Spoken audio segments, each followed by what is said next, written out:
Wala umanong sasantuhin at ipapatupad ng batas sa sinumang susuway sa babala ng Marine Battalion Landing Team 2 sa mga bayan sa Iranon Towns dahil mapipilitan silang aksyonan ang sinumang magiging marahas sa gaganaping barangay at sangguniang kabataan election 2023 lalo na sa mga nagdadala ng mga baril. Wala pong hinihiling yung inyong Marines dito sa Iranon Corridor, ang inyong 1st Marine Brigade na sana po mabigyan ng pagkakataon yung lahat ng tao, ating mga kababayan dito na makalabas at makaboto. Iwasan po nating i-intimidate, iwasan po nating maglabas ng baril at manakot dahil kami po ay very firm sa aming stand na hindi po pwede sa amin yung baril at pananakot lalong-lalo sa darating na eleksyon.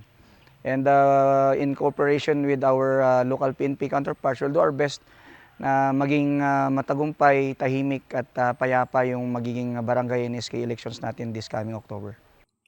Naging matagumpay umano ang naging paghahain ng Certificate of Candidacy ng mga kandidato para sa halalang pambarangay sa 5 mga bayan na sakop ng Marine Battalion Landing Team 2 kahit na inabot pa ito ng overtime. 16 sa mga barangay mula sa mga bayan ng Parang, Matanog, Buldon at Barira ang unopposed sa mga barangay kapitan at tanging Sultan Mastura lamang ang bayan na lahat ng barangay ay may magkakalabang kandidato sa pagkapunong barangay. Yung past week na yun, wala naman kami naging problema. Naging maayos na lang naman lahat. Siguro may pagkakataon lang na medyo nagkasabay-sabay dahil may mga paniniwala yung local dito dahil sa Lucky Day daw eh. Kaya nagkaroon minsan inaabot ng alas 11 ng gabi, nagpapiling pa. And so far naman, there are a lot of barangays na unopposed minus Sultan Mastura na talagang contested lahat ng barangays. But we're hoping and in partnership with our municipal COMELEC, yung municipal election officers natin na maging maayos yung darating na halalan.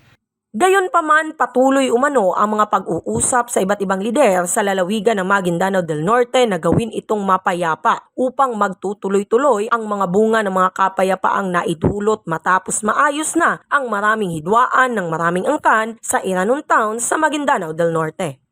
Mula dito sa Parang Maguindanao kasama si Donabella Bajo, ako si Crisbel May Lorenzo para sa Kutang Bato News.